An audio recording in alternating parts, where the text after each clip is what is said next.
آپ نے تحریر فرمایا کہ خلافت عثمانیہ میں ربیع الاول میں میلاد ہوتی تھی، بھیا کئی علاقوں میں ہوتی، کئی جگہوں پہ ہوتی، اس لیے ہم نے کبھی میلاد کے بارے میں کوئی بات نہیں کہی، اس لیے کہ امت میں پچھلے 700-800 سال کا عمل ہے اور بڑے بڑے لوگوں نے اس پہ لکھا ہے۔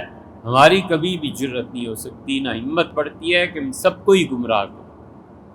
اس میں بہت اچھی بات مفتی منیب الرحمان صاحب نے لکھی ہے، بہت اچھی بات مفتی اکمل صاحب ہیں، اگرچہ دونوں حضرات بریلوی علماء میں بہت بڑے مقام اور منصب کے اور صاحب علم علماء میں شمار ہوتے ہیں، لیکن انہوں نے بہت اچھی باتیں لکھی ہیں، اس پر غور کر لینا چاہیے۔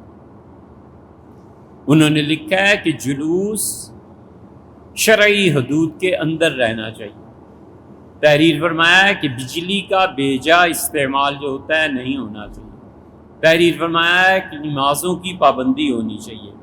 یہ بھی تحریر فرمایا ہے کہ یہ محفل جو منعقد کی جائے یہ نام و نمود کے لیے نہ ہو، بلکہ خالصتاً حضور اقدس صلی اللہ علیہ وسلم کی سیرت طیبہ بیان کرنے کے لیے۔ یہ بھی تحریر فرماتے ہیں کہ قرض لے کے ایسی مجلسوں کو منعقد نہ کیا جائے، اور اگر ہو کسی انسان پہ قرضہ تو پہلے قرضہ ادا کرے، اس کی فکر کرے، بعد میں ایسی محفلیں۔ بہت سی چیزیں ان حضرات نے لکھی ہیں کہ ہمارے زمانے میں یہ مفاسد نہیں ہونے چاہیے، اور بہت اچھا ہے۔